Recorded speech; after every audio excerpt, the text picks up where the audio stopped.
John, I can't help but ask, just in terms of the army there, what's the toughest training exercise you ever had to do in the army? The Glen of a Mall, we had a couple of stints in the Glen of a Mall. Our cadet school training was about maybe 17 months. We joined in November, and 42 of us joined my cadet class. The first couple of weeks were particularly tough. I was lucky enough and I had been to boarding school in Carmel College more, so being away from home and knowing how to look after myself reasonably well wasn't, from my point of view, it wasn't near as difficult from others who were leaving the bosom of their mammy and daddies, and coming when everything was they were looked after extremely well, depending on what part of the country you were from. But I was a country lad coming from crossing the line, had come up reasonably the hard way, so to speak. And but I remember going to Glen of a Mall. That was particularly tough. You were tested in every which way. And incidentally, I do recall looking for permission to go out and see the Hogan Cup final in 1981. And we were being presented with the Hogan Cup medal winners, winning medals from 1980. And I looked for permission to get out and come to the medal presentation, go home to Crossmine and play a match, and then go to the Hogan Cup final, which was Carmel College Mold for playing Coleman to Claremorris in Hyde Park and Roscommon. I was refused. Then I looked for permission to just come to the medal presentation. That was refused. I looked for permission to come and watch the Hogan final on the Sunday. That was all refused. But on a Sunday afternoon, after you were prepared, you actually paraded down to Mass around 8 o'clock in the morning in the Curragh camp. And more or less around from 12 o'clock on, Sunday was free time, where you literally crashed out and went to bed. You were so exhausted from the exertions of the previous week. But I rang up somebody that I knew quite well. I said, look, come and collect me outside the Curragh camp. I'll be hiding back at the corner around 12:30.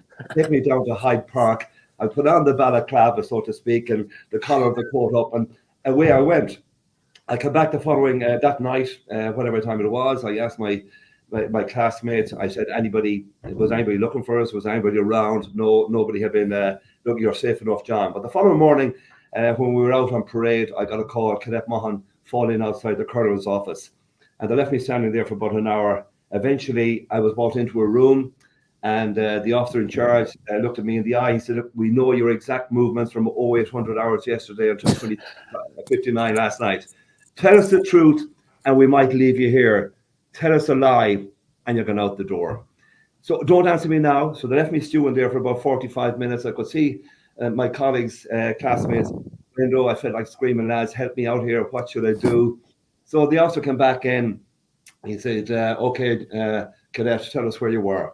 What did you do? I said, I was down in Hyde Park watching the Hogan Cup final. That's what we thought. Go down and hand in your uniform, pack your bags, and get outside the general's office. So I thought it was gone. And to be absent, AWOL, absent without leave out of the cadet school was particularly harsh. But anyway, to make a long story short, I am making it long, incidentally, but they brought me in, and I realized I was sitting in front of the colonel in charge of the cadet school and two other officers. And I realized after 10 minutes of a bollocking that they weren't going to dismiss me. But I was dropped down to the bottom of the class. I was captain of the cadet school football team. They stripped that off me. I wasn't too worried about that.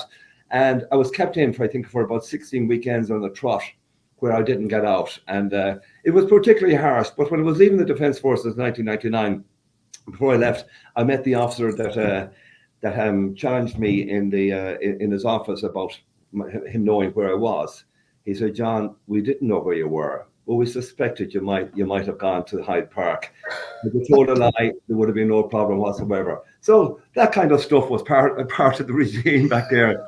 But the Glen of a Mall, where you'd be sleeping out in trenches, and I'll never forget the midgets down the Glen of a Mall. You couldn't make a cup of tea. We were out in the open cooking for ourselves out of what we're calling man packs.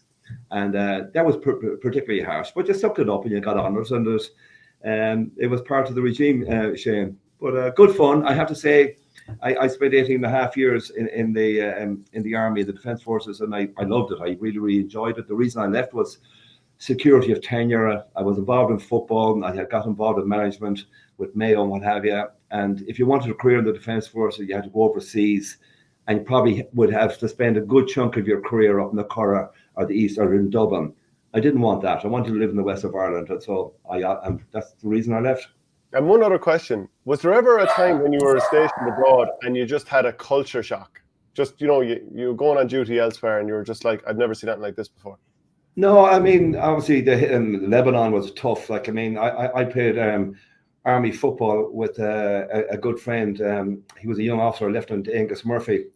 And Angus was from Tuam, played football with Jarlath, and won an All-Ireland junior title with Galway, but played on the army football team. And I had travelled away on a Defence Forces football trip with him to Australia.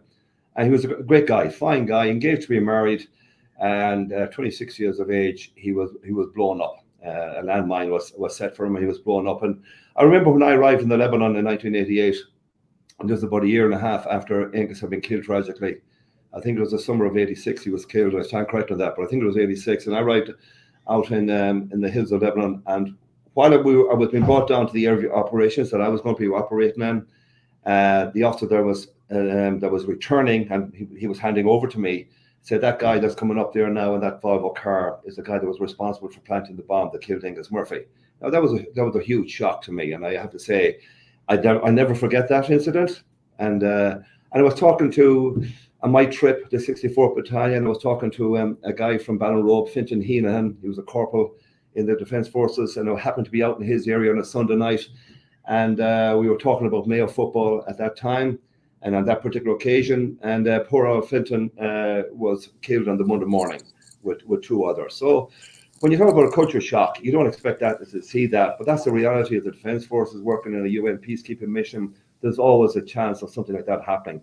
I watched, I think last week now, they had RTE cameras out in the Lebanon, and they're going through a particularly difficult time there because of the whole situation in neighbouring Israel, and we won't go into the politics of all that, but it's a difficult time within the Defence Forces, and we've lost quite a few out there, and unfortunately the trip I was on, there was 3 killed on the trip I was on, so that was hard chain, like, I mean, particularly when you knew the guys,